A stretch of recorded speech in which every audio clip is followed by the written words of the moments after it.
Did that first hour go? It's in the can. Oh, no, it's not in the can, actually. It's gone. It's just gone. Not even in the can. It's gone.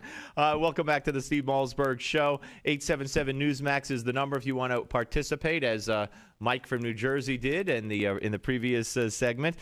We have a big hour this hour, and Coulter will join us. Sally Cohn, Fox News and Daily Beast contributor, will join us very soon in this half hour. Coming up later in the show, Tom DeLay will be here as well. So, and of course, not to be outdone, we are now welcoming in probably the greatest national security columnist in the country, and he is, of course, Bill Gertz for the Washington Times, where he holds that position, and senior editor at the Washington Free Beacon. Hey, Bill, how are you?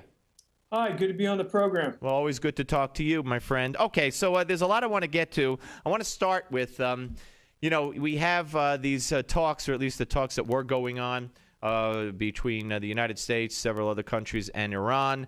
We had a report, I think on Friday, if I'm not mistaken, from the Russian foreign minister saying don't expect too much. They didn't go so well. There's a trust problem, et cetera, et cetera. But Israel all along has warned, don't believe anything Iran says. Don't believe this charm offensive by their new president. And Benjamin Netanyahu has been doing interviews right along as these talks have been going on, saying, Israel does not believe this, and you shouldn't either. And he said at the UN, if Israel has to go alone and do it alone, so be it. We'll go it alone.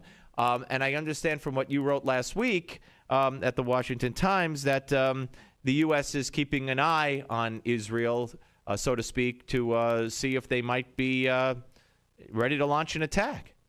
That's right, Steve. In fact, recently Israel conducted some unusually large-scale Air Force military maneuvers in the northern part of Israel. They went out over the Mediterranean, and a IDF, Israeli Defense Forces spokesman, recently told their state radio this was deliberately done to show that Israel has the capability to conduct long-range operations, and this appears to be what at least the political message that the Israelis are sending. I know from talking to people in the Pentagon that they're keeping a close watch on what the Israelis are doing because, as you mentioned, the Israeli Prime Minister Benjamin Netanyahu is very concerned that Israel will be left in the lurch through these negotiations. I've seen reports that the administration is clearly getting ready to make some concessions to Iran. The question then is, what do they get in return? What are the Iranians going to do? They're going to promise that they will only enrich uranium for peaceful purposes. Well, that would be rewarding them for violating their obligations. They've had a massive enrichment program. It's all been done covertly. They haven't declared it. And by all measures, it appears to be headed for a military program to develop nuclear weapons. Yeah, and Netanyahu and the Israelis have said they don't want to see Geneva 213 or 2013 become Munich 1938. And this administration seems just intent, from the statements of Kerry even before these talks began, from the statements of Obama, constantly noting this phony fatwa by Khomeini against nuclear weapons. They seem, just poised to ease the sanctions and have some documents signed and try to put Israel in a box. Yeah, it's this blind policy of the Obama administration to accept agreements at all costs. I reported earlier that they had the same problem with the Russians. Russians are violating a significant 1987 intermediate range nuclear forces treaty by carrying out a series of tests of missiles to less than their full range, ICBM missiles. It sounds like just a technical thing, but it's very significant. And the Obama administration is completely ignoring that. And the reason is they do not want to upset this so-called process of negotiations. It's the same with Iran.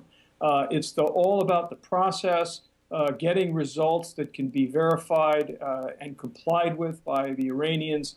That's a different story, and they seem less interested in that part of the arms control process. Yeah, and that's a piece that you wrote also last week about the RS-26 missile expected to be deployed with multiple supersonic maneuvering warheads designed to defeat RS-26 missile.